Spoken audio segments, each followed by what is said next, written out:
Huge honor tonight to be interviewing Ori Spado out of California. Now, I've been watching some of his videos on YouTube, and he has a book out called The Accidental Gangster about his life from insurance to becoming a mob boss. Ori has mixed with some of the biggest names in the Mafia community, and also he's rubbed shoulders with people who've killed dozens of other people. So we're going to be getting to the harder hitting stuff later on, but I'd just like to start out, Ori, asking, where was it you grew up in America, and where was your family descended from? We're from Calabria, Italy, but I grew up in a small town upstate New York, Rome, New York. And from there, eventually New York City, and I lived in Florida, but I've been out here in Los Angeles for over 40 years. And as a kid, did you see the local gangsters? Did you think, like, what is this lifestyle these guys are living, to be wearing these flash clothes and having all this money? Or was it later on when you fell in with them? It was later on that I actually saw it. After I did some research on my ancestry through my aunt and through a dear friend of mine, Frank Russo. Frank Russo's father was the boss in upstate New York. And on Saturday mornings, Frank Russo, who became a lawyer, used to open the cellar doors and let just a few guys go in for Saturday meeting. One of them was my grandfather. Our name back then was Spada, S-P-A-D-A. And Frank was well known throughout the country. He was a lawyer, but he still knew everybody. And he was the guy that everybody went to for favors. And I'm very close with his son, Drew Russo. And I keep kidding Drew. I said, it's all your father's fault. Because his father introduced me to Frank Costello, the Russell Buffalino, who Joe Pesci just played in The Irishman, Carlo Marcello, and of course, Sonny Franchese. Do you want to explain to people, because I've got a lot of people in the UK watching this, and they may not be familiar with those names. Do you want to run down who those people are? Well, Frank Costello was one of the original guys with Lucky Luciano and Meyer Lansky going way back. He was a gentleman. He ran Tammany Hall, ran the politics. Russell Buffalino was known as the Quiet Don from Pennsylvania and parts of upstate New York. And he was quite a guy. As you saw in the movie, Joe Pesci played him perfectly. And then Carlo Marcello was out of Louisiana, New Orleans, and he's one of the people, along with Santo Tropicana and other, that they say was responsible for the assassination of President Kennedy. So they had the Mafia Council, the various families. Can you explain what that is and which family you're talking about? Well, the family that the U.S. Attorney has me with is the Colombo family. I always considered myself a renegade, but of course, U.S. attorneys think differently, as you well know. But I was with the Colombo Crime Family, and with Sonny Franchese, who we've been friends for over 40 years, and we still are to this day. Sonny's 102, and we talk about once every week or couple weeks. And I'll tell you, at 102, he's got all his mind there. Yeah, I've watched him on YouTube, and I've watched his son's videos on YouTube as well. So we've jumped ahead a bit. You've mentioned some huge names in the old school Mafia upper tier. I'll tell you, one of the best guys that I ever met and became one of my best friends is Joey Pyle from London. Joey Pyle was my best mate. I can't say enough about him. I can't say enough about the boys in London. Today, Joey's son is like, he calls me his father. From the U.S., I call him my London son. We're still close.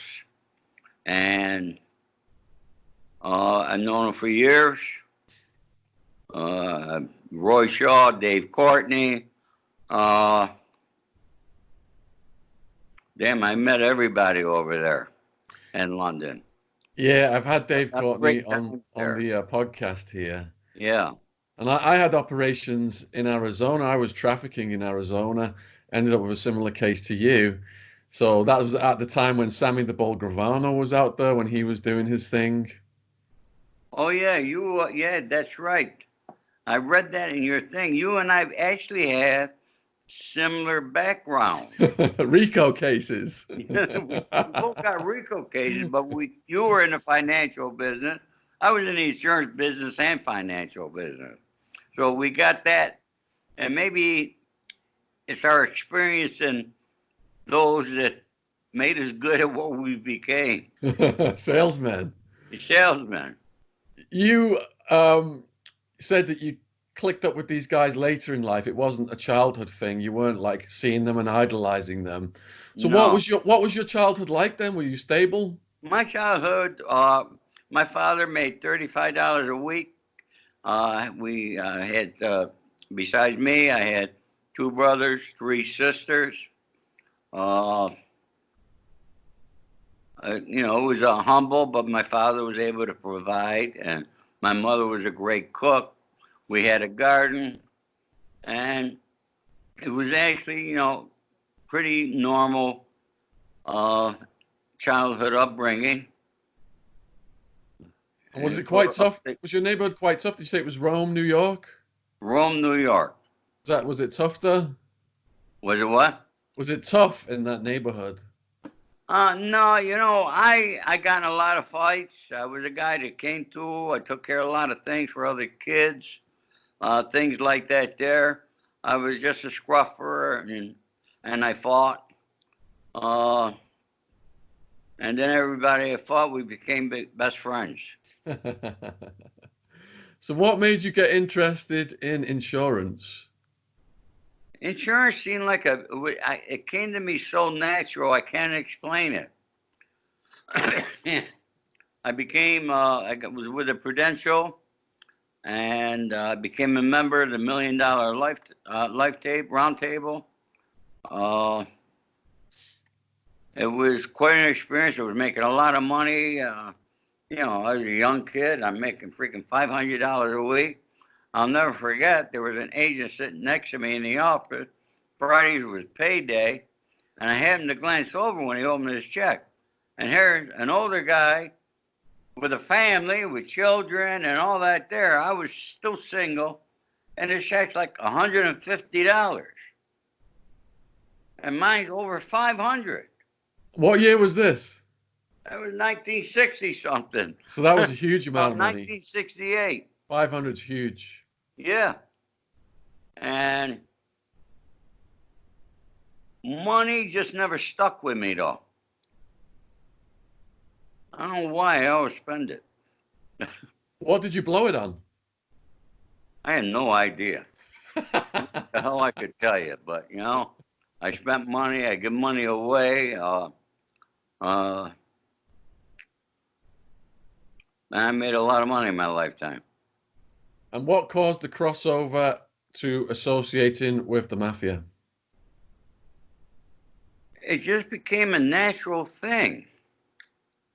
And how it happened, it's really funny. It just came so naturally to me. The first time I met Sonny Franchise, I remember meeting him with Lou Perry, who was a casting director. The guy that discovered D. Martin Jerry Lewis brought me to meet Sonny because a friend of mine's life was being threatened. And I met Sonny, and I met his kids, who were all little kids at the time, at Trattoria Siciliana on 2nd Avenue. and we had dinner, and what's that thing that popped up? You got something on your screen? Yeah. Yeah, it's on your screen. It's okay on this end. I can still see you All right. fine. And so where was I? You went to dinner? We went to dinner, and it was a dinner that they would never forget me, because Sonny and I sat there, we're whispering to each other. I explained it to him what the problem was with my friend, and he said that he would look into it, give back to me, and I gave him my number in Florida and my number to my office in upstate New York. And then we ate, and I ate a fish. I became allergic to it. And I was vomiting my guts out on 2nd Avenue and down in the toilet. It was bad. He had 2 guys, Johnny Irish and Red Krabby, bring me to the hospital. And I remember I'm waking up, and the doctor's asking these guys, what's his name? And the guy says, you don't need to know that, doctor. Just get him well. What's your name? Doc. Don't ask no question. Just get him well. And both those guys were drivers for Sonny at one time. And they're both dead now. Johnny Irish ended up dead in Florida. So what was the first work you were putting in with your association? Well, what happened was, at that meeting, Sonny did get a hold of me, and then we had a sit down in New York, and it happened to be with his stepson, Michael Franchise. And it didn't go that well for Michael. Michael was wrong in what he was doing. And Michael and I never got along since then. And Michael became an informant, as everybody knows. And now he's a born-again Christian, he proclaims. Do I believe that? No. Well, at that meeting, you said what Michael was doing was wrong. What do you mean by that at that meeting specifically? Michael was having somebody robbing warranties. Name of the company was Polyglycol. No need to ever shine your car again. Guaranteed for 3 years. And Walter was just big. Every time you turn the TV, you see the ad. And he gave the distributorship for, it was Nassau, Suffolk County, Long Island, to his brother-in-law, who happened to also be Michael Franchise's brother-in-law. And they were selling a inferior product, but claiming it was polyglycol. And they were stealing the warranties from the bottom, out of Walter's office, from the bottom of the pile. Now, the only way Walter found out about it was they started getting claims on warranties that they never issued. And so Walter was going to take the distributorship, and Michael started calling Walter 5 cent and threatening his life. And Walter called me. I said, Walter, nobody's going to call you and threaten your life. They're either going to kill you or they're not. I said, but people don't call up and say, I'm going to come and kill you. I said, you're not going to have a warning. So it's bullshit. And then Walter asked me to fly into New York. I was living in Florida, in my condo there. And asked me to fly in to close Victor Potockin, who was the largest Cadillac dealer at that time. So we went, we closed them. We went to Club 21 for lunch. Walter went to make a phone call, comes back, white as a ghost, leans over, he says, kid, I know you're wired in. You got to stay and find out. And that's what happened. I did. I stayed. I found out. And as it turned out, it was Michael Franchise. And so Sonny called us all. We had a meeting at the Russian Tea Room. And otherwise, after that, the only other time I saw Michael was, do you know anything about Michael Franchise? Yeah, I've watched most of his interviews on YouTube. All right. Michael Franchise, when he got out of prison, his brother was living out here. Asked his brother if I would meet him. And there used to be a place I hung out over on Santa Monica Boulevard called the Rangoon Racket Club. I said, have him meet me there at 5 o'clock. I got there, Michael was there. I took him in the alley. I said, what do you need, Michael? He said, well, you know, he said, I said, no, you broke the mold, Michael. I said, but what do you want to see me for? He said, well, you know everything's going on here in town. I'd appreciate it if you could let me know if any strangers fly into town. I said, if your father asked me to do it, Michael, I'll do it. And he said, okay. And he reached out to me. I never reached out to Michael for anything. I don't need Michael Franchise in my life. But Sonny called me the following week. Sonny was in prison. I asked Sonny, he said, don't do a damn thing. So I didn't do nothing. How come Sonny ended up in prison? Sonny ended up in prison several times. Basically, it stems from he originally got 50 years on a robbery where other guys were robbing banks, bank robberies. And throughout the whole country, I guess it was. And he got 50 years on it and supposedly had nothing to do with it. I believe he was actually set up because the guys tried to say they paid tribute to Sonny. And Sonny didn't even know these guys. And it was a setup. He ended up getting 50 years. I think got out after 12. And he become the most violated person. I mean, he violated his paper so many times, over 6 times. That just kept going back to prison. And then his last indictment was the indictment with the Colombo family, which I was on that indictment as well. And yeah, that was his last. He's 102. Going back to your life then, you described how you met the Sonny and Michael. So what kind of work were you then putting in for the Colombos? Nothing. I had my thing going out here in California. A lot of things I did are legitimate. What I did that was not legitimate, I kept to myself. I'm not going to go tell everybody what the hell I'm doing. I hear you. And what stuff can you talk about? Huh? What stuff can you talk about?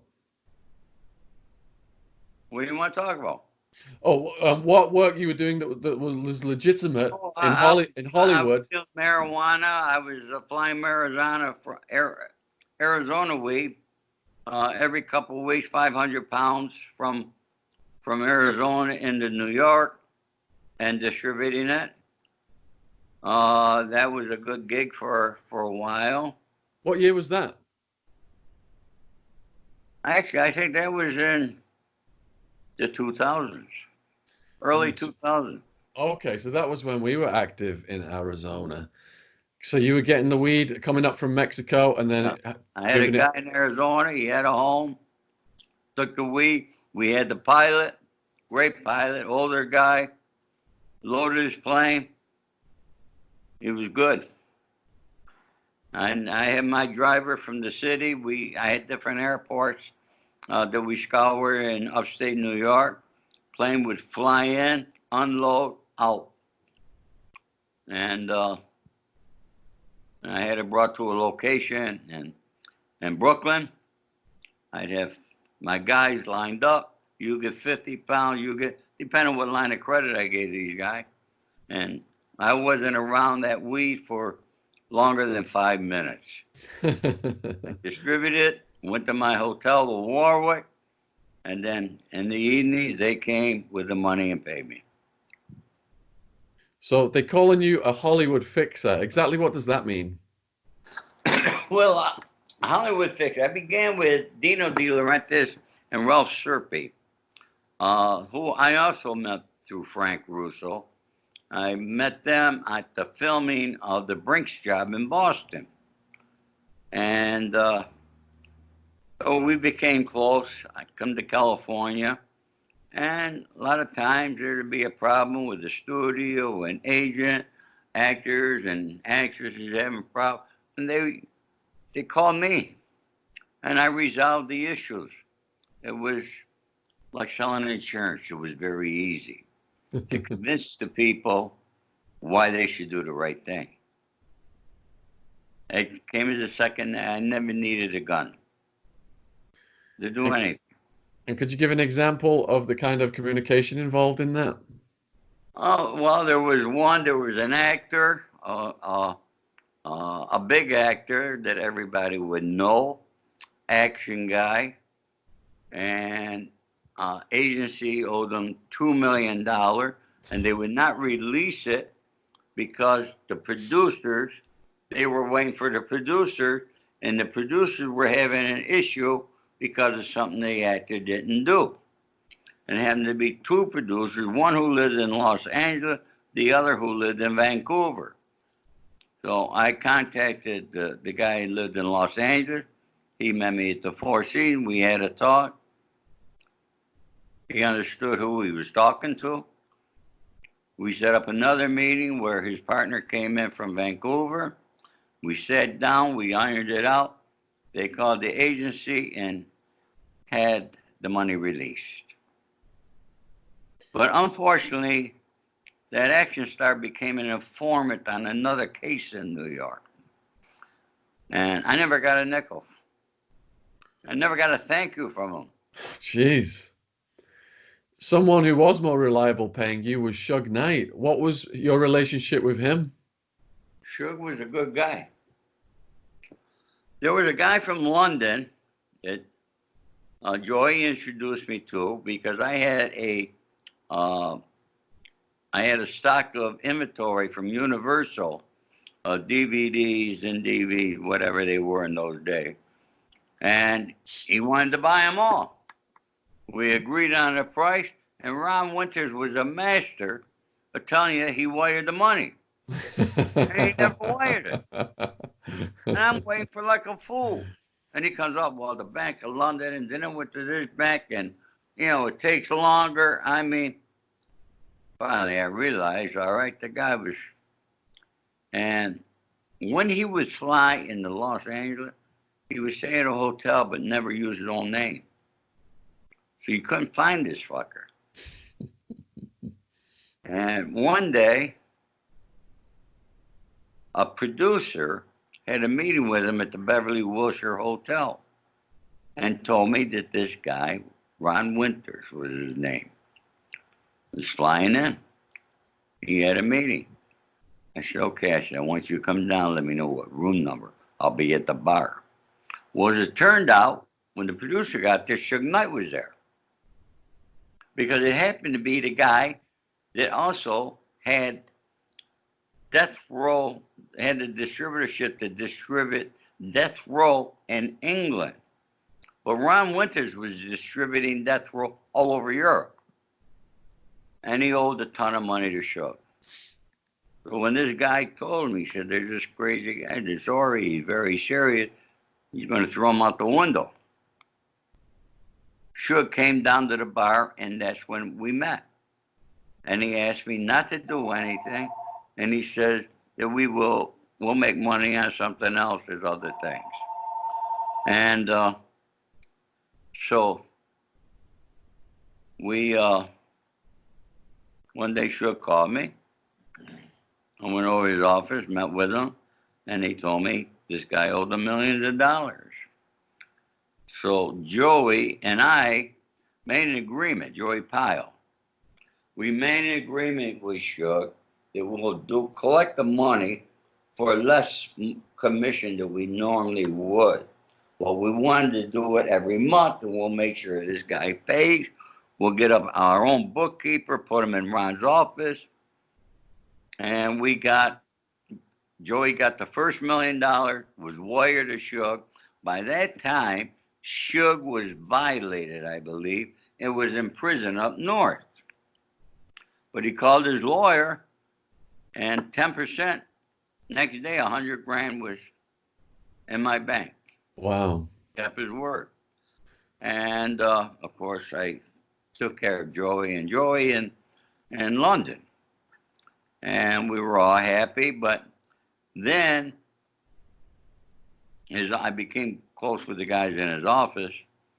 And we wanted for Joey Jr., who flew here, him and my son, to be on the visiting list so we can continue to deal with Suge. And they assured us that they were on the list. So Joe flew in, my son Anthony picked them up.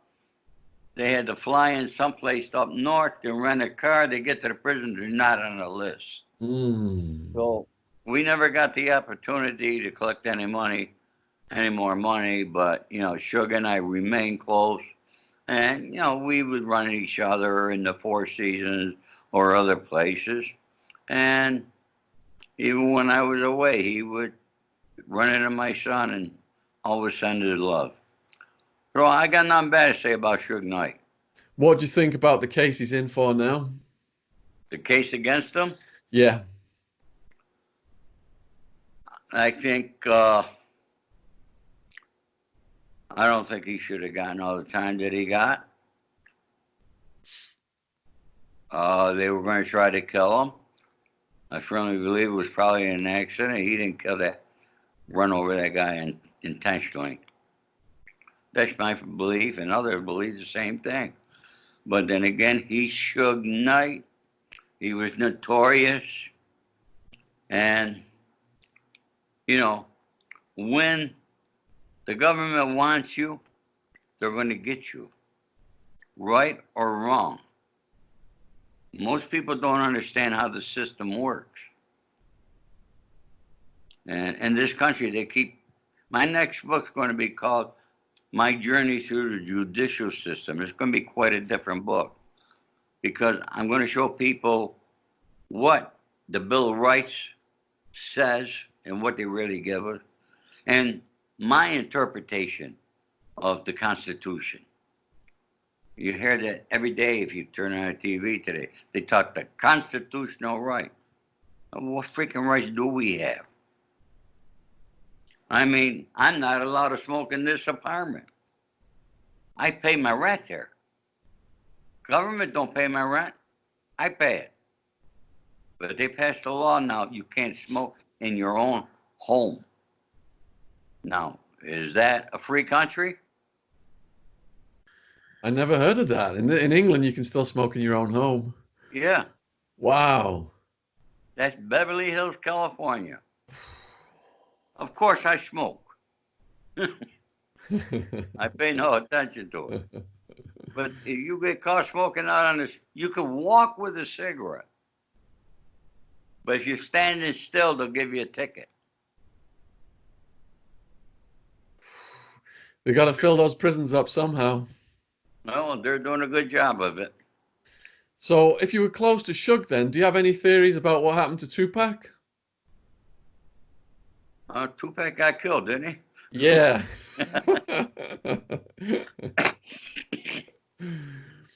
I really don't have a theory on it. I don't believe the only person that really knows what happened is the person that did it. Everything else is a theory. You know, you got to remember it was the East Coast, West Coast thing. And I believe it was all part of that war, the East Coast, West Coast. They claimed this guy, Orlando, what's his name? Got my name. Orlando Anderson is the shooter. So that might be, I guess, and that's all we can go about. Because like you said about the government, he was speaking out about the government as well, wasn't he? Dead too. Orlando Anderson's dead. So I don't believe it was probably Orlando Anderson. It was a good, clever hit. So on another interview, what I found fascinating, somebody had threatened somebody, said they were going to kill them, and you said real gangsters don't pre-announce that they're going to kill you. You know guys who've murdered dozens of people, and they would never ever say that they'd done anything because of the statute of limitations. What makes a good hitman? What makes a good hitman? Yeah. A good hitman has got to be able to do it properly, quietly, and dispose of the body. Disposing of the body is the most important thing, because with no body, there's no crime. And it takes a work of art. Yeah, I interviewed a guy who was an associate of the Bonanno crime family, and he worked on the Charlie Bats Battaglia, and he said that the bats had whacked people from coast to coast and buried the bodies, and he taught him all the methods of getting rid of the bodies because he'd never got caught. Like, you know, putting a dead dog, burying the corpse really deep, and then putting a dead dog over it so that the cadaver dogs, if they come out, they smell the dead animal and they don't go any deeper and find the corpse and things like that. Anything you can share? Well, I'll tell you, years ago, it was, double bodies in a coffin. You know, you had guys, they were friends of ours, and they owned funeral home, and they're burying John Doe, but in the same coffin is somebody else. Never going to find him. Yeah, he said Joe Bonanno Sr. Yeah. invested in funeral homes and they had double-decker coffins. Yeah. What do you think of Joe Bonanno Sr.? Because he was running the commission for a long time. He got run out of New York, but he actually died of natural causes. So you could say, being in that lifestyle, you know, he kind of got away with a lot and lived a long time. Well, what do I personally think of Joe Bonanno? I think he messed up. And what most people don't realize, and I know a lot of Bonanno guys. I know the guy was just a former boss of the Bonanno. I was away with him in prison. He's a good guy. But, you know, Joe Bonanno is the guy who started bringing the heroin over.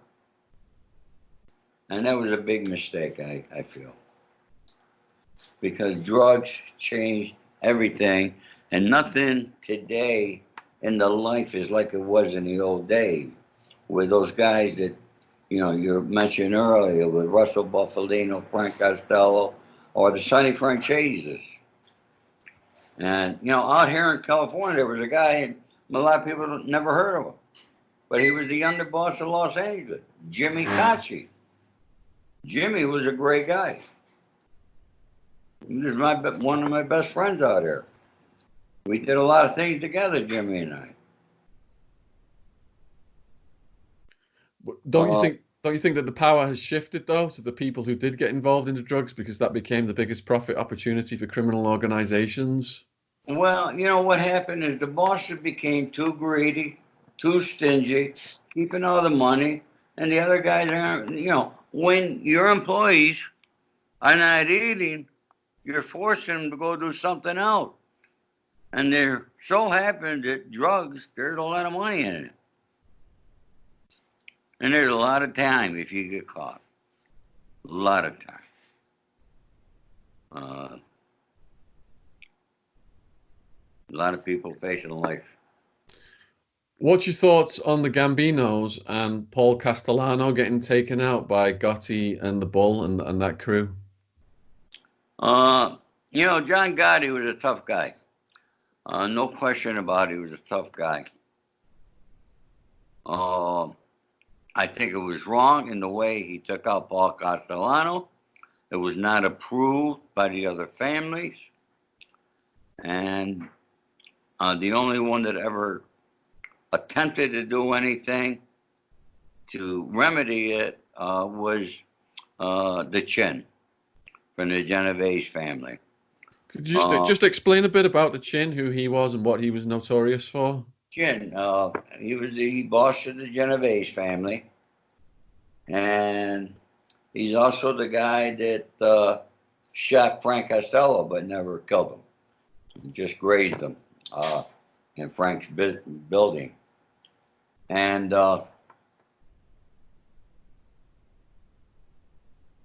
He's the guy that walked around the neighborhood in his bathrobe, acted like he was crazy. And it's a true story. The FBI came one day and looking for him, and his wife let him in the house, and he was in the shower with an umbrella. But he got away with that for a long time. It really actually worked. But he was a good boss. He was a good boss, and the Genovese family, good earner, even to this day. So you said the Chin retaliated against Gotti's crew. He tried to, he tried to have John, I think his car bombed, I think it was. I can't remember right now. But he did, and it didn't work. And then John got the guys who did it. But, they both ended up dying in jail. John died of cancer, throat cancer. Guy never smoked. So you go figure. And then they all got arrested, and you saw the fallout then with Gotti and Sammy the Bull. So Sammy the Bull, he recently did an interview on YouTube, gave his side of the story. He said that John was hanging him out to dry and he had no choice. And Gotti's family, of course, they're saying that Sammy's a rat and he sold them all out. Which side do you, if any, go on? Well, I think it was wrong for John in a manner of talking about Sammy. And then there's Sammy, they're all there, him, Lacasio, all charged with the same crimes and everything. And instead of sticking together and fight it, they made a decision to try to hang it on one guy who happened to be Sammy. So Sammy was an earner, and Sammy was a real guy, did work. He was there for John for anything. So for me to say something and get involved in some other family's business, it's not my right, and I don't, but one thing I'll say about each and every one of them, they were all men. And there was a rumor somebody started saying that John Gotti was punked in prison. That's total bullshit. I was in prison. I wasn't John Gotti, and I can guarantee you, I was well respected every place I was at. And that's how they treated all the Italian guys like myself, with respect. What made Sammy the Bull such a good underboss? What made Sammy the Bull such a good underboss? Nowadays, well, in those days, Sammy actually did the work himself, or primarily most of the work Sammy did, he had others do it. But he had done work on his own, no question. But he was a hell of an earner, making a lot of money, tons of money for the family. And nowadays, that's it. You don't have to do the work today. Today is earn money for the family. And, that Michael Franchese, he made a ton of money. And he's got between $50 and $100 million put away. And I don't know where it is today, but I know initially it went to Panama because I know the lawyer who made that arrangement. And he never paid the government or anybody. So there's all sorts of games, and games are played every single day in the life. And it's like a dear friend told me in prison, and this guy became the boss of the Bonanno family. When he was getting transferred out of Brooklyn, he says, Ori, when you get out, get back to California. Don't freaking talk to nobody. You got a good life out there. Forget about these people here. He says, everybody's a freaking rat. And he's true. He's correct. I mean, there are so many informers on the streets in Bensonhurst that they're taping each other. There's more informers than police now in America. Right. And, you know, years ago, the FBI and the LAPD, OIC used to follow me around. They don't have to leave their offices. They know what you're doing today. They don't have to follow you around. I used to have to dodge them. I mean, I know they follow me, and they used to like to follow me because I eat in the best restaurants. But, I mean, it got to the point I pull up, I give my car to the valet. I know there are a couple cars behind me. I walk in the front door. I walk out the back door, had somebody wait, and I'm gone. And they're in the restaurant, and they can't find me. I mean, those were some of the things that I had to do and I was a free man. But you mentioned being well respected in the prison system. How much time did you do, and was it state or federal? Federal time, I did 60 months. Did you get SWAT team raided, or did you just have to turn yourself in? No. You think they ever allow any of us to turn ourselves in? I haven't seen it happen. I knew the day was going to come because Sonny called me to New York when his son, Johnny, went missing. I was one of the last guys talking to Johnny. Johnny was working at a rehab home down in off Washington in West LA. And Sonny asked me he was going to buy a car from somebody in the program, and Johnny called me. He got to pick it up in Glendale. I'll bring it to you, Uncle Ori. I'll be there tonight. And at nighttime, he calls me. He said, look, the guy don't have it ready. I got to stay overnight. I'll see you first thing in the morning. Next morning, I'm calling, no answer. His mother's calling, no answer. Sonny's calling. Me, Sonny, and the wife are on the phone. And all of a sudden, you can't leave no messages on Johnny's phone. Johnny just disappeared. So after a while, Sonny asked me to come into New York, and we had a meeting at my hotel. But when I flew to New York, Sonny always stayed with me at the Warwick. I always had a suite.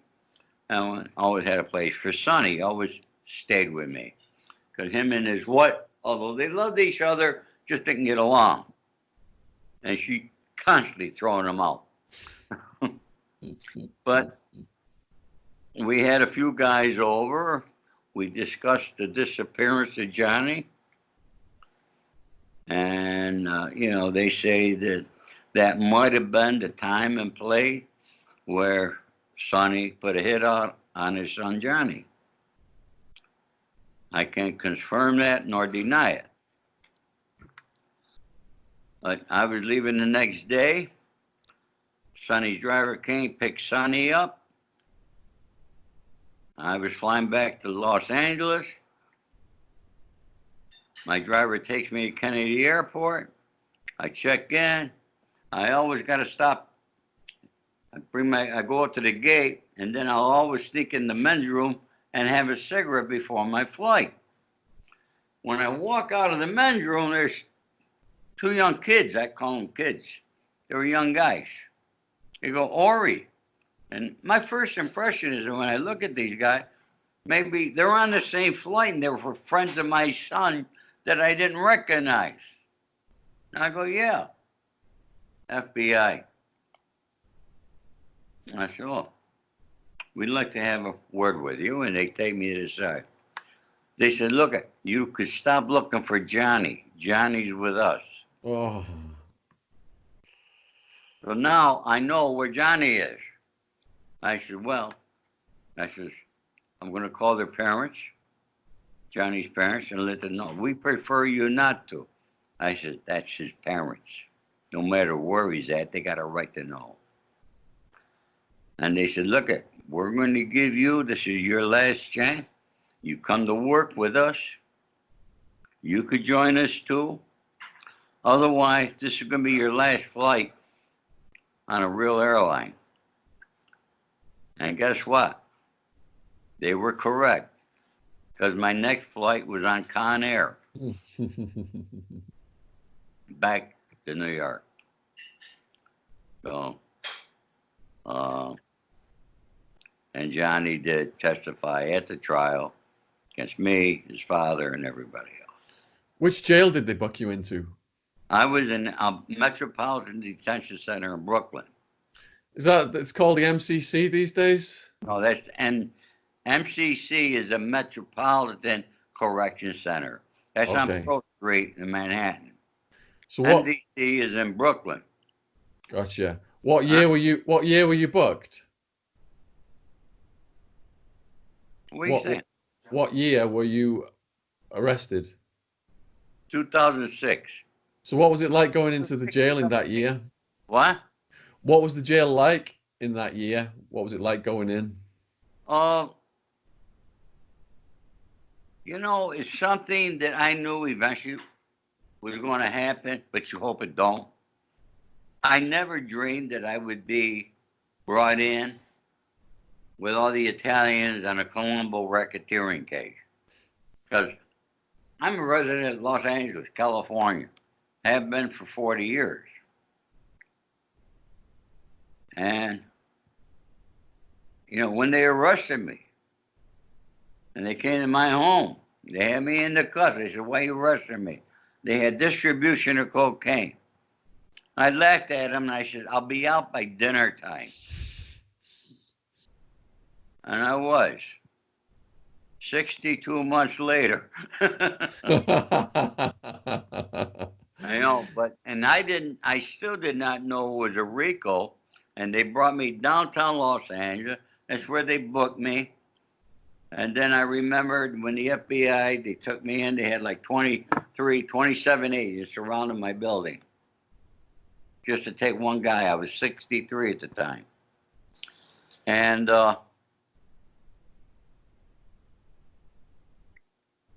when my attorney came, when I had to go for a hearing, his face was white. And he always told me, my attorney was Danny Bruckman, great guy here in Los Angeles.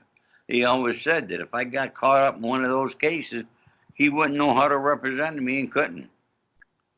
And he came, and he's got this freaking indictment about this thick, and he's white as a ghost, and I see my son and my bail bondsman waiting for me. And then he shows me an indictment, and I see all these other names. Some of the names I did not even know. But there it was, a RICO indictment. And then, of course, the FBI said that there was a warrant out for my arrest, a bench warrant. There was none. So I couldn't get bail in Los Angeles. And my attorney, he got pissed. He said, because Danny took care of everything. If I threw a cigarette out the window, which I did once, and I got a ticket for it, he took care of it. A warrant? Where'd this warrant come from? No warrant. So I said, all right, extradite me. And it's just a mindset. Once I got in prison, boom, okay, that's what it is. You know, it's not nice, but, you know, I'm going to get out. And then when I seen all the other charges, I didn't know the seriousness of them. But I was facing life in prison, especially with that cocaine charge. I mean, it was 50 kilos or more. Wow. It was a bullshit thing, never took place. All instigated by an informant. But it becomes an indictment. It was never going to happen. But, and I got back to Brooklyn my first time in court. U.S. Attorney gets up. We'd like to apologize to the courts and to Mr. Spado, because Mr. Spado does not have a bench warrant out for him. They mistaken him for somebody else. Yeah. The games they play. The games they play, nobody could really understand it. Nobody understands it. Unless you've been in the system. Unless you've been through the system. And now I couldn't get bail. I was denied bail 4 times, saying I'm a violent person. I got friends in England. I could flee the country. God damn it, man. I mean, and my peers are not in Brooklyn, New York. My peers are here in Los Angeles. But they don't care. It don't make a difference. Because what they say the constitutional rights are, they don't pertain to you once they arrest you. Forget it. Throw them out the window. You got no rights. Exactly. My bail was $750,000 cash only. So my lawyer comes in, asks for a bail reduction hearing. We get it. We get the hearing. Prosecutor sabotages it. Judge doubled the bail to 1.5 million cash only. Yeah. So you never got out. Never got out. I was in Sheriff Joe Arpaio's jail for 26 months fighting the case. Now, in that jail, it's just gang and drug infested mayhem. You were in state? State, yeah, state. How was the prison population divided where you were housed? In Brooklyn, we had our Italian, we had our table. The Jamaicans had theirs, Dominicans. That was back in Brooklyn. And once after 30 months, it took over 30 months before, my case, I got sentenced, and they shipped me to Lompoc, which they call low security. It's really a medium. But I didn't really care for Lompoc, but they were originally going to they were trying to make that for all pedophiles. And then the government changed, the Bureau of Prisons changed his mind. So you had a lot of pedophiles there. They kept to themselves. And then being out here on the West Coast and didn't have no Dominicans, you had the Mexicans. And the Mexicans were a big group. And a tough group and a good group. And, it wasn't bad. I can't say it was really bad. The weather was cold up there. I thought I was going to be at Terminal Island. I'm still going to be able to conduct business. No, that didn't happen for me. Yeah, up until a month ago, I lived with a guy in the UK here, one of my former trafficking associates out of England who lived in Los Angeles. And he ended up in Lompoc, but it was before you. He was in Lompoc in the late 1990s. Yeah. For his trafficking case. So what made you want to write a book? I've been an avid reader all my life.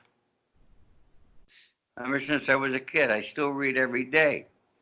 I thought I read a lot of books in prison, but now I see that you beat me by quite a bit. I read over 300 books.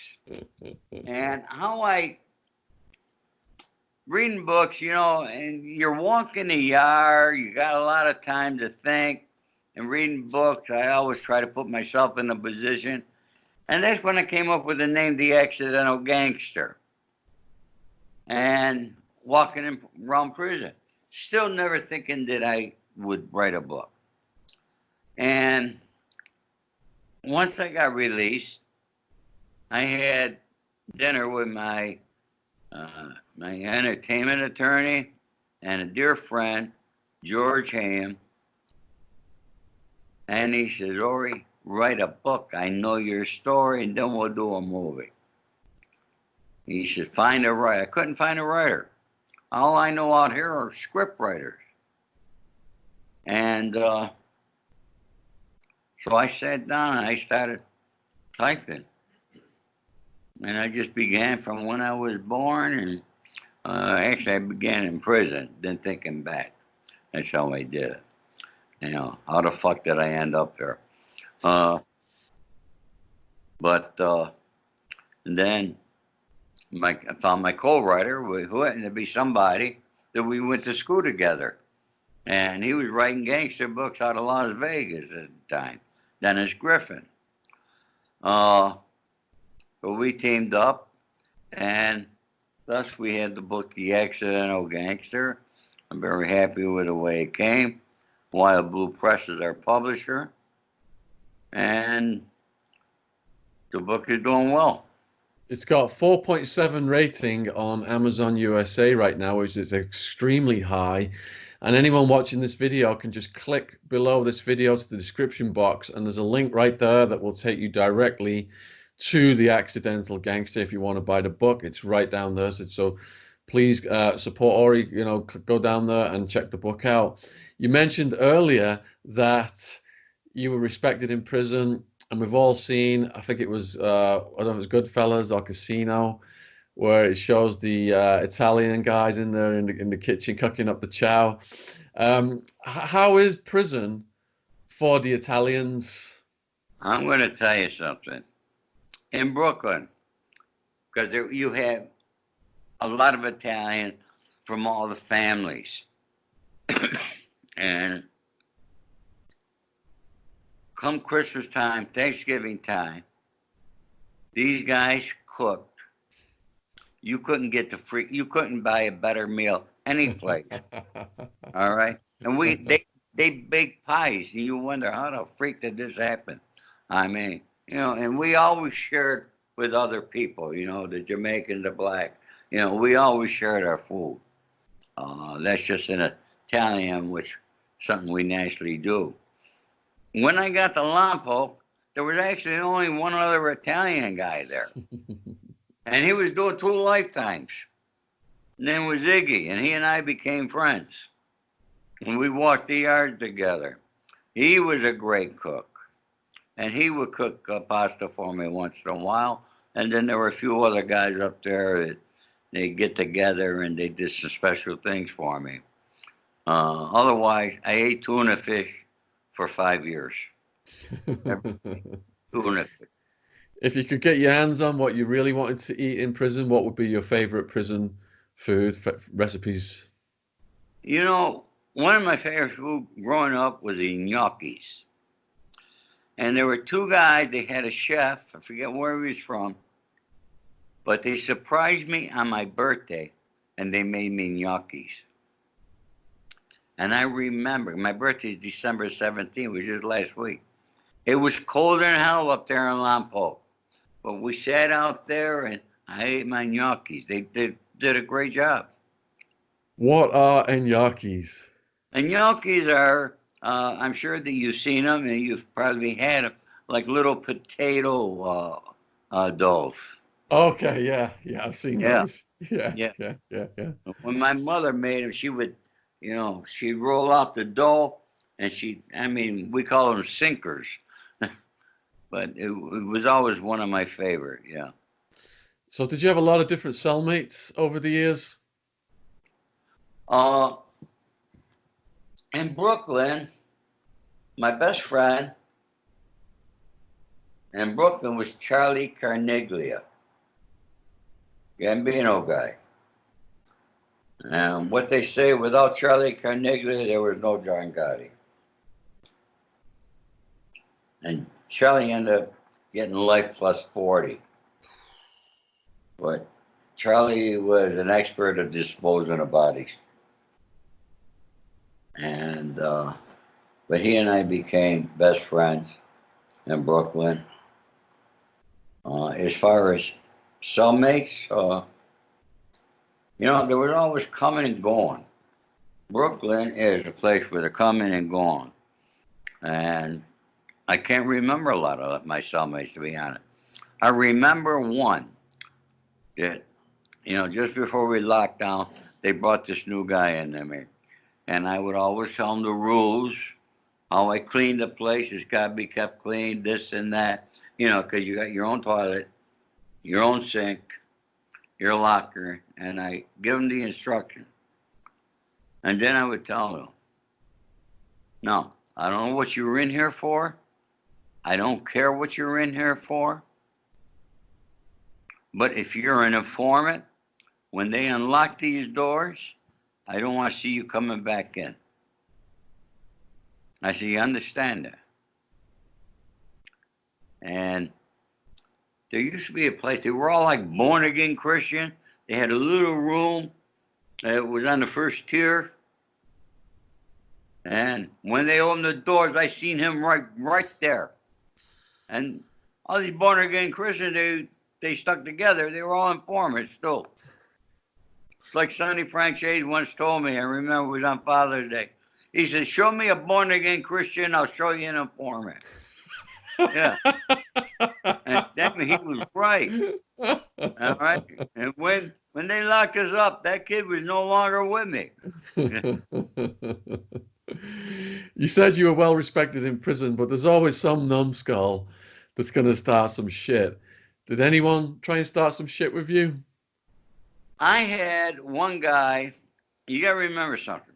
When they brought me to Lompo, and we got off the bus from Victorville, we're chained, shackled, you know the routine, and they bring us through this area, and there's big glass, bulletproof windows, one guard back there, and everybody's got to give their name and number. I'm the last guy. Everybody gives their name, their inmate number. He gets to me, and the guard goes, "Now I want you all to look at that guy in the back. That's Ori Spado.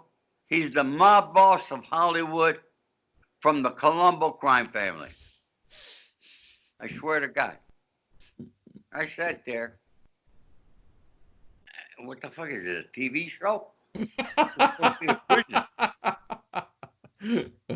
Then they bring you through the R&D. And you got to fill out these questions. You get your bedding, you get your clothing. And then they're always going back to that holding cell. And this little guy comes, "Spado, psst, psst, Spado, psst." "Yeah, what's the problem?" "You answered this question wrong. Come with me." I said, "What question is that?" He says, "This question. Are you a member of organized crime, a gang, this and that?" He said, "You mark no." I said, "Yeah, that's correct. No, you're a member of the Colombo Crime Family. You're a member of the Mafia." I said, "Where the fuck you get off with this shit, Mafia?" I said, "It's made up by the prosecutors and the press." That answer is no. And it remained no. Did the guards start any shit with you? Any guards over the years? My first guard was actually, his name was Magana. And when I was putting in my list, my telephone list to get approved, I give him a big list. And he got pissed and called me into his office. He said, "Don't you expect me to just take care of you?" I said, "Look, it's our right. These are people who want to call. You got to do what you got to do to approve them." And then he changed the subject. He said, "I used to be a guard when Carmen Persico was here." So he starts telling me how, Carmen had her own garden up there at Lompoc and so forth. And he asked me if I know Carmen. I said, "I've heard of him." And he said, "You only heard of him? But you're a Colombo." I said, "Yeah, but I heard of him." I said, "Maybe I read his name in the paper." But he started teaching me with respect. I had one issue because the guy happened to bunk next to some biker friends of mine. And my biker friends overheard this guy say that they wanted to do the same thing to me they did to John Gotti. So I heard about it, and the guy, he was on the upper bunk. So when the lights went out and everybody was asleep, I found my way to his bunk in the dark. And I put something to his corduroy and woke him up. I says, "You want to do something to me?" I said, "You do something to me, you're never going to fucking wake up again. You see how I'm here now?" I said, "Are we going to have a problem?" "No, sir. No, sir. Never had a problem." That was the only thing that ever happened. Did you ever get any disciplinary tickets? No. And did you have many people visiting you? No. You got to remember, I was born in upstate New York, so my family's upstate New York. I didn't want nobody visiting me. My two sons visited me one time in Brooklyn. I mean, my son lived in Florida, my other son in California. So, then I had things arranged because I thought I was going to be sent to Terminal Island, which is only 45 minutes away from here. Instead, and even the judge asked for me to be sent to Terminal Island. But BOP didn't do that. I think the FBI fixed it. Sent me as far away as possible. I didn't want a lot of people visiting me. My son, he came a few times with his girlfriend. I had a few other people come visit me. One guy from London came and visited me. Joey Pyle's brother. Are you allowed in England now, or because of your record, won't they let you in? I can't see them not allowing me in. My passport was never taken away from me because I never got bail. I have a passport. I often wonder if I'm going to get stopped if I fly there. Because we interviewed John Elite Gambino from in London. He was in London. And Francis, he's been out here. But other people, they've stopped. They wouldn't let Mike Tyson in. But I guess because he's such a big name, they knew all of his criminal history. Well, you see the two names that you mentioned that they allowed in? They're both informants. I know Michael Franchise tried to get in touch with my friends when he did come there. My friends, I gave you their name. You know who they are. They told him they didn't even want him in fucking England. Did you come across any high-profile prisoners?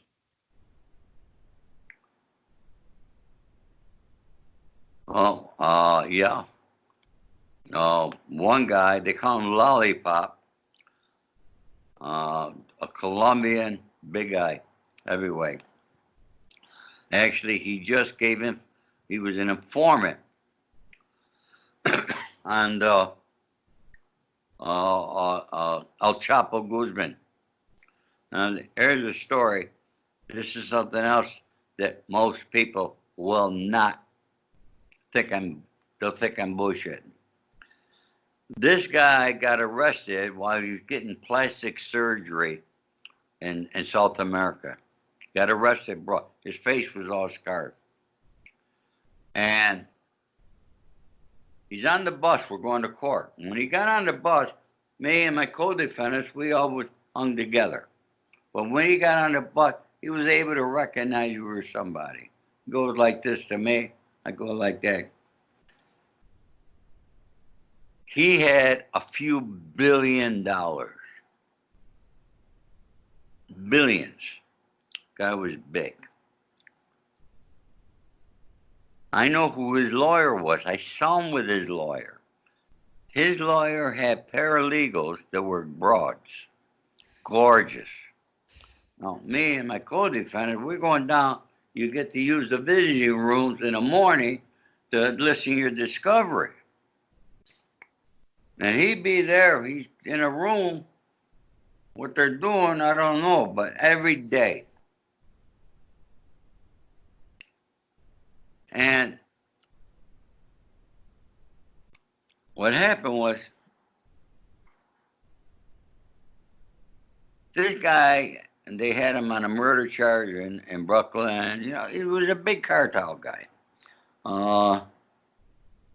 I could look up his freaking name, but if you look up Lollipop drug dealer, you'll find him.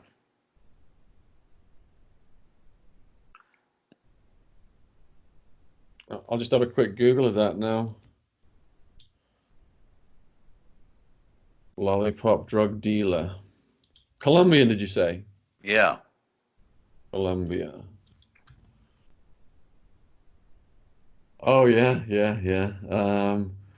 Juan Carlos Ramirez Abadia alias Chupeta. That's it. Born February 1663, Palmyra, Colombia, drug trafficker until his capture, one of the leaders of the that's the North Valley Cartel, because I've written a book about the Cali Cartel. So these guys were rivaling the Cali Cartel after Pablo Escobar's dominance. Yeah, big time. Definitely big time, this guy. Like you say, worth billions. Man, that's a crazy story right there. Let me tell you what happened. If you get into the part you study about it, after his sentencing, he disappeared. Now he arranged, he gave a couple families, a couple guys in Colombia, $1 million or $2 million each, put some cocaine on a boat, and then he informed on them. So now that makes him eligible for the witness protection program. Those guys, a couple $1 million each for their family, and they get 10 years each. Ain't no big deal to them. After this guy's sentence, he disappeared. He's not in prison. I talked to an investigator. I'm telling a reporter, a dear friend of mine in New York about it. I tell him who his lawyer was. He says, I'm good friends with him. I called the lawyer. Lawyer said, I don't know who you're talking about. Bullshit, he don't know. He went to Colombia a couple of times. I know this. I seen it. Guy was on the witness, but how much of his $2 billion he had to give our government? And people don't realize the guys who got that kind of money, they could buy their way out of prison. And that's exactly what he did. And they brought this guy back, you'll see, where he informed against El Chapo Guzman. Brought him back into court. So these guys, they make the billions, but does that money then end up in the hands of the authorities anyway? It's Department of Justice. Yeah. So basically, Chapo, Escobar, they're like fall guys really in the war on drugs. The money ends up going back to the government. Right. The house always wins. Huh? The house always wins, like in the casino. But that guy Lollipop, he got a hell of a deal. He's out of prison. Would you say that the rise of the Mexican cartels and the Colombians has reduced the power of the Italian mafia? I don't think the Italian mafia has the power or will ever have as much power as they used to. Not in this country. Because law enforcement has just become so heavily. At the time of my arrest, the FBI had agents attached to all the 5 families. They since reduced that there, and they got like 2 squads for the whole 5 families. And if you notice, at the time that we got busted with the Colombo, they had a massive Gambino bus, all the families. I mean, we were all in prison. And, there hasn't been much after that there. The Bonanno associate that I interviewed, he was active in the 1960s. And he said back then, the old school code was, you don't harm women, don't harm kids. But now the new cartels have come in. They'll kill your entire family. They'll torture them. They'll video it. They'll put it online. That's the cartels. Yeah. Yeah. So is that where organized crime is at these days? Have all the old school values gone? Well, honestly, like my friend Joe said to me when he left, I took his advice. All right, I came back here because I actually had 2 informants, Johnny Frances and Guy Furtado, who came out here. And we went to the Ivy over on Robertson Boulevard. And I'm sitting between the 2 of them, and they both had tape recorders going. So, knowing how easy it is, you can't talk to nobody today. You don't know. And don't think that they're wearing a wire on their chest. That ain't the case. In both armies, it was in their watch. They could put it in your eyeglasses. They could put it in, what do you call those things? I mean, the equipment they got, we had 3,500 hours. Nobody had a wire. Search all you want. Not going to find a wire. So how realistic was the Irishman? Frank Sheeran did not kill Jimmy Hoffa. And he also proclaimed that he killed Joey Gallo. Never happened. I thought the movie was too long. I thought Joe Pesci did a fantastic job. Jim Pacino did an excellent job playing Jimmy Hoffa. Played it pretty well. What am I to say? It's a $179 million film, and I forgot how many hundreds of millions it has been, or whatever it is, has seen it on Netflix. You know, you got to remember, no studio would touch it. It got to Paramount. They wanted to do it. Their executives would not approve the financial budget on that there, but it was Paramount, I believe, who brought it with Martin Scorsese to Netflix. And thank God I watched it on Thanksgiving Day at my home right here. And I watched it in four segments. I cut it up. Because if I had to go to the movie theater and watch a film for 3.5 hours, I guarantee I would have walked out. What's your theory on who killed Hoffa? My theory on who killed Jimmy Hoffa? I can't tell you who killed Jimmy Hoffa. I'm going to think it was Tony the Pro, no question about that there. Okay? Tony Provenzano. But one thing that they did do, Martin Scorsese did, they showed him being cremated. You know, that's one theory that I never read about that might have happened to him. That's a good possibility, isn't it? Yeah. I heard that he went through a meat grinder, hamburger grinder. That's what I heard. What did you hear about JFK? JFK?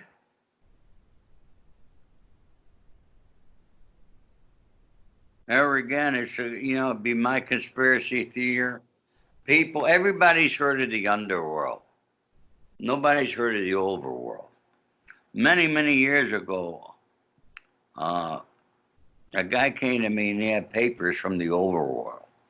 The overworld was Aristotle, Onassis, and that type of thing. The underworld, of course, being guys like me. And I know Ted Kennedy went to Aristotle Onassis and said he wanted to run for president. And Ari told him, you run for president, same thing happened to your brother is going to happen to you. Ted never ran. John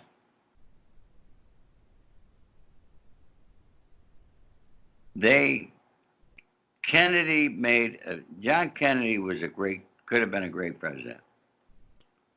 And, he did it. I think it was a big mistake, making his brother the Attorney General, and then have him go against the same people that put him in the office.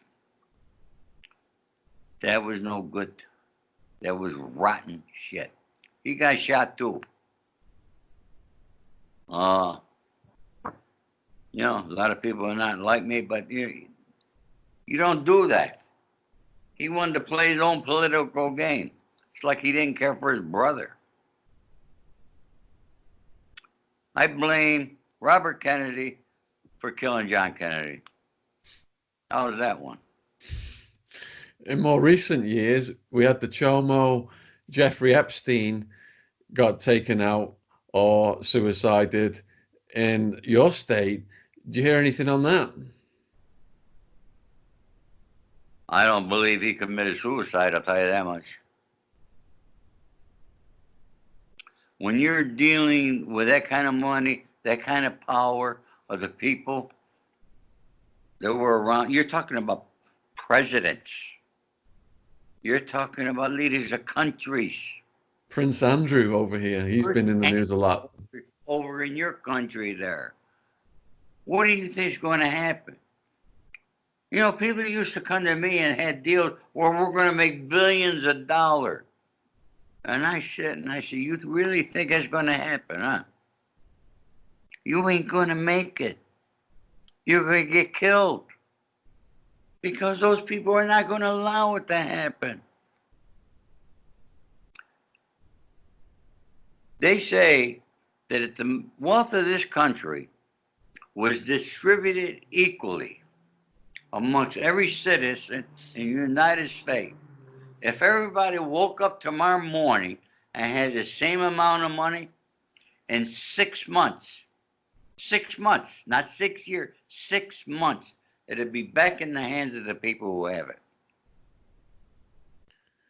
So you mentioned there's an underworld with people like you and an overworld.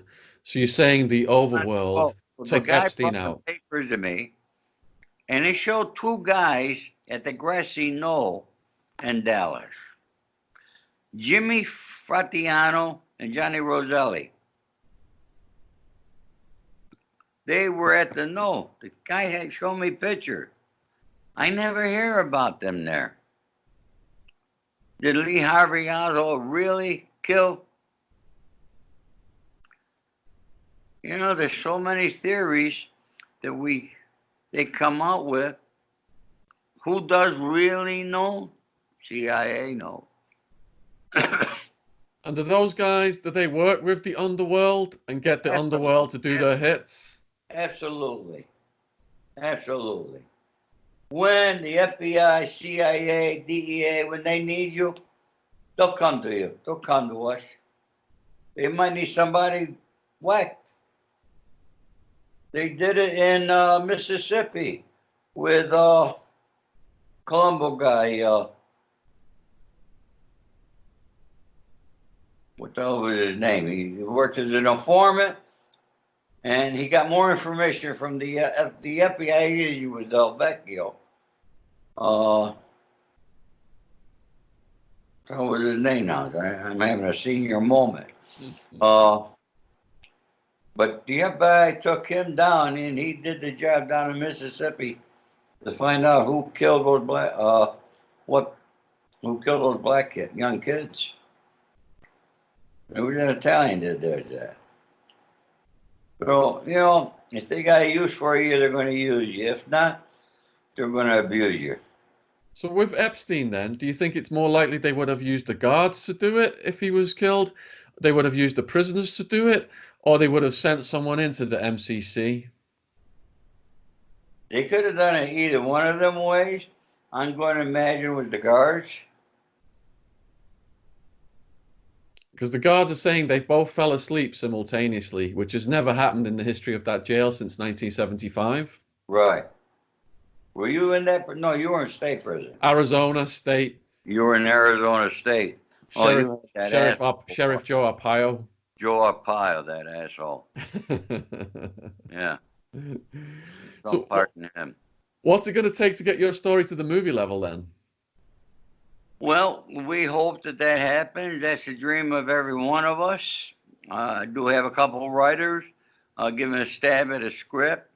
I have Nick Pileggi, who did Goodfellas and Casino. He'll come aboard as an executive producer. Unless you want to come up with $250,000, he'll write the script. I got two writers writing on it. I think I got a good chance for a TV series. It's my theory, my feeling that it happens, then it's meant to be. If not, it's not meant to be. You know, but I got a little better advantage than a lot of people because I got a couple agents in town. Once Nick approves the script, then I know I got a strong script. And then the agents will go out and sell it. I think it's going to be phenomenal, and I'm going to read your book, and I'm going to probably have a lot more questions for you. People watching this video, you can click down there, and you can find a link on Amazon USA, a link on Amazon UK for Ori's book. You've been very generous with your time. Is there anything you would like to say? Also go to www.theaccidentalgangster.com. Yeah, rather than Jeff Bezos make all the money. Huh? Rather than Jeff Bezos makes all the money, the Amazon guy. Yeah.